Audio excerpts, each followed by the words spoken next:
तो लड़ाई की शुरुआत है।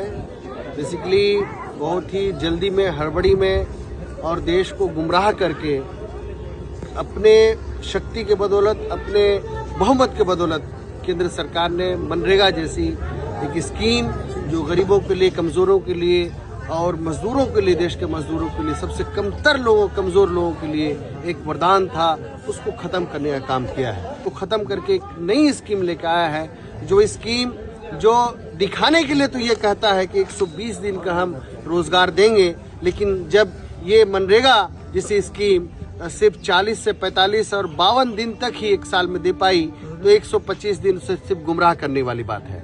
दूसरी जो सबसे बड़ी अहम चीज़ है वो ये है कि भाजपा, एनडीए, ये लोग गांधी के हत्यारे के सपोर्टर हैं। तो उन्होंने गांधी के हत्यारे के सपोर्ट भी किया। ये लोग लगातार गोडसेवादी लोग हैं, ये समझते नहीं है। उन्होंने मनरेगा हटा करके एक तरह से महात्मा गांधी का जो है स्कीम की हत्या करने की जो कोशिश की और स्कीम की हत्या एक तरह से कर दी है।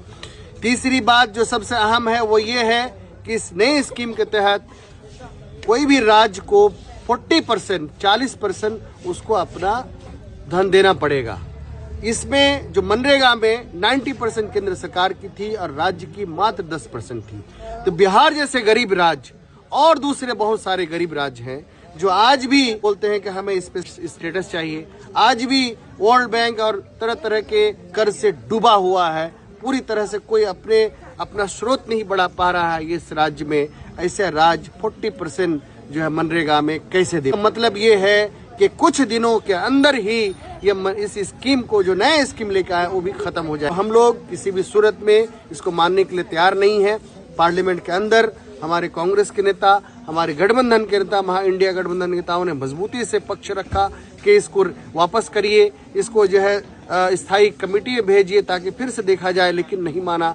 परसों इन लोगों ने लोकसभा में पारित किया, कल देर रात इन्होंने राज्यसभा में पारित किया। अभी जो है ये कानून बनने के लिए तैयार है, लेकिन हम लोग चाह रहे हैं कि ये कानून वापस हो, ये नई स्कीम वापस हो, मनरेगा को लाया जाए ताकि गरीब से गरीब मजदूर, किसान, जो सबसे कमजोर लोग हैं, उसको जो आर्थिक बल मिला था इस स्कीम के जरिए, जो कांग्रेस की सरकार लेके आई थी, जो यूपीए की सरकार लेके आई थी, फिर से लोग आज जन जागरण शक्ति अभियान के माध्यम से आज बरारी प्रखंड मुख्यालय में कार्यक्रम रखा था। कांग्रेस और गठबंधन के साथियों ने भी आज शामिल हुआ। हम लोग इस लड़ाई को, जो हमारे नेता पार्लियामेंट के अंदर लड़ रहे हैं, सड़कों की लड़ाई हम लोग लगातार लड़ेंगे ताकि इस कानून को वापस ले जा पाए और जो है मनरेगा उसको लाया जा पाए ताकि गरीबों, किसानों, मजदूरों, कमजोर तबके को उनका जो है हिस्सेदारी मिले, उनका हक मिले, उनका अधिकार मिले।